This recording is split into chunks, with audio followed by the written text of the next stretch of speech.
ګوره دریم نمبر قاعده زموږ سره ده اقلاب. څه شی دی؟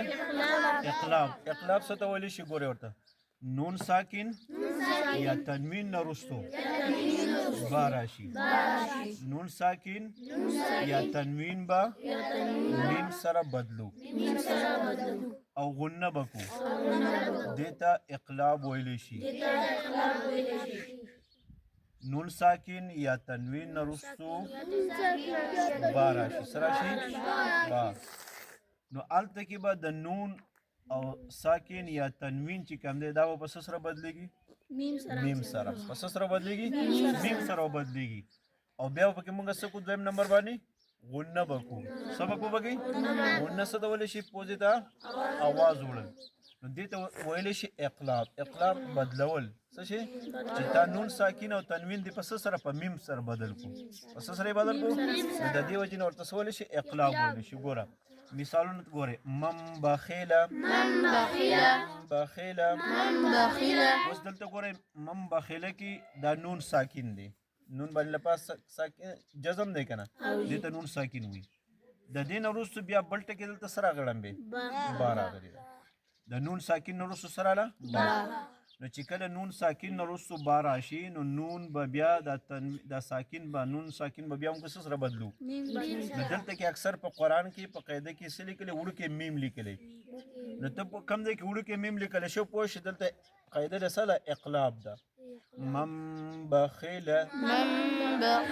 اوس دلته به نون ساکن نشي ویلی. څه به ویلی شي؟ میم به ویلی شي. څه به ویلی شي؟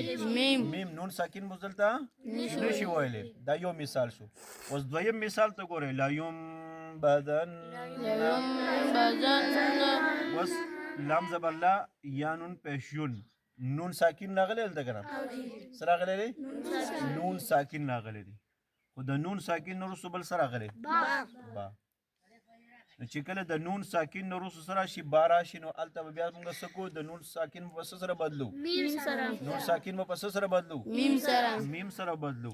نو لا ينبذن دلته کې نون ساکن لپاسه به وړوکی میم لیکلی دی. څه لیکلی دی؟ وړوکی میم. دا دلته کې وړوکی میم دی، دلته وړوکی میم دی. دا نون ساکن په څه سره بدل شوی دی؟ په میم سره. دې ته اقلاب ویلی شي. من بعد.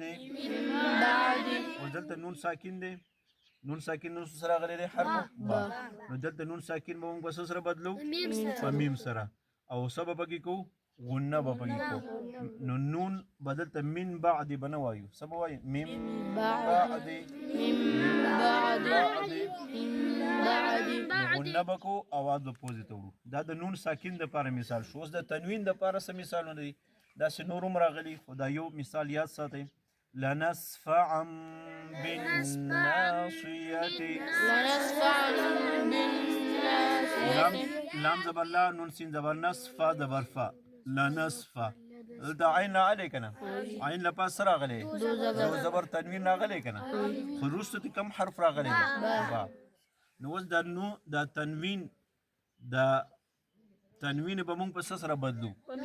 په میم سره. نو تنوین خپل اواز بدل ته ورکو په میم به یې بدل کو ځکه چې وروسته د با راغلی نو غنه به پکې وو. لنسفعا بالناصیة.